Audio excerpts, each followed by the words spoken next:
Merci. La parole est à Madame Fanny Dombrecoste.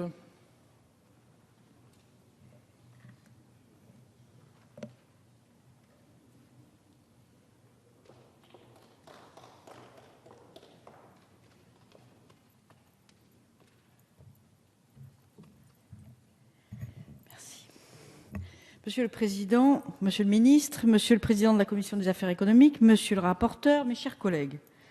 Monsieur le Ministre, vous avez tout à la fois avec détermination et en concertation avec l'ensemble des acteurs engagé une réforme ambitieuse de notre politique agricole afin de l'adapter aux grands enjeux qui attendent notre pays pour les décennies à venir.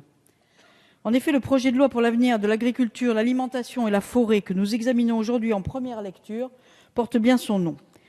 Dans un contexte de doublement de la demande alimentaire mondiale à l'horizon 2050, il relève ainsi le triple défi d'assurer la compétitivité et le renouvellement du secteur agricole français, de garantir une production agricole de qualité pour répondre aux nouvelles attentes des consommateurs, tout en assurant la préservation de l'environnement.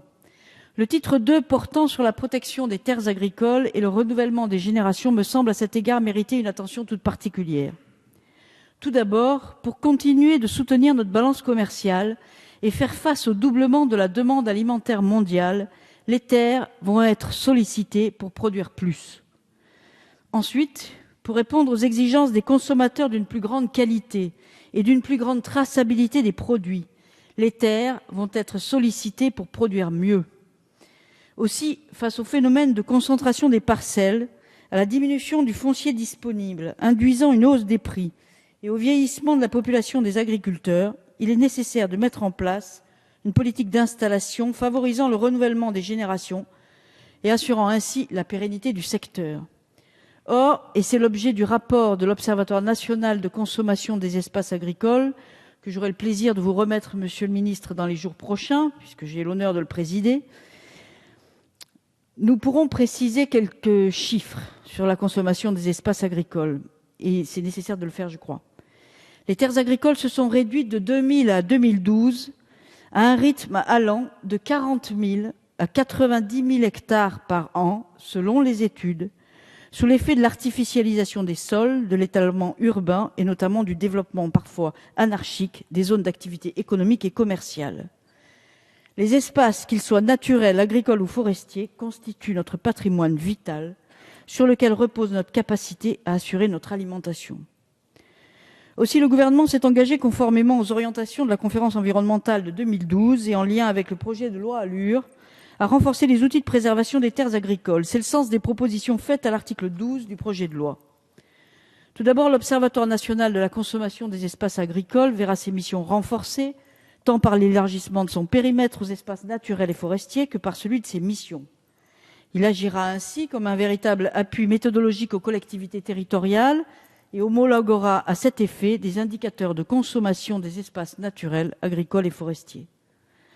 L'article 12 du projet de loi transformera également les commissions départementales de la consommation des espaces agricoles, les CDCEA, en élargissant de la même façon leur périmètre et leur action aux espaces naturels et forestiers. Ces dernières seront systématiquement consultées pour avis dans la mise en œuvre des schémas d'organisation territoriaux, les SCOT, et leur avis favorable sera requis pour tout projet de document d'urbanisme qui modifierait substantiellement le périmètre ou les conditions de production dans les aires bénéficiant d'une appellation d'origine protégée. À ce titre, je note avec satisfaction que vous avez complété la composition des commissions départementales pour y ajouter un représentant de l'INAO lorsqu'un projet touchera une appellation d'origine protégée. Ceci témoigne, Monsieur le Ministre, de votre volonté de protéger et de promouvoir la diversité et la qualité des productions de nos terroirs, et je ne peux que saluer cette orientation politique.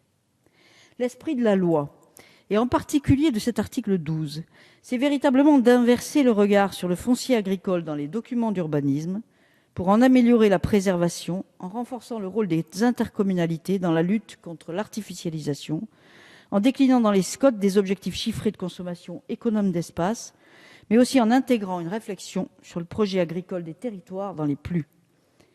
Avec ces mesures, on ne considère désormais plus les terres agricoles comme le réservoir des grandes villes, mais comme faisant bel et bien partie intégrante d'un projet de développement économique d'un territoire. Parce que l'enjeu du foncier agricole que je viens d'évoquer est un enjeu majeur, le projet de loi ne s'arrête pas là Il intègre également la question du contournement du contrôle des structures à travers le renforcement du rôle de la SAFER et de sa gouvernance, la réaffirmation de son droit de préemption et la sécurisation juridique de son action. L'article 15, à cet effet, est également important en ce qu'il va, à travers la création d'un schéma directeur régional des exploitations agricoles, permettre de lutter contre la trop grande concentration des terres. En conclusion, je salue dans ce texte les mesures prises pour moderniser notre agriculture, lui permettre de se positionner résolument dans la compétition mondiale et donner à nos agriculteurs les outils 1. Pour se former, 2. Pour s'installer, 3. Se regrouper et mutualiser, 4. Innover, 5. Exceller et exporter. C'est pour répondre aux enjeux alimentaires, économiques et environnementaux que nous soutiendrons le projet d'agroécologie particulièrement innovant que vous nous proposez. Je vous remercie.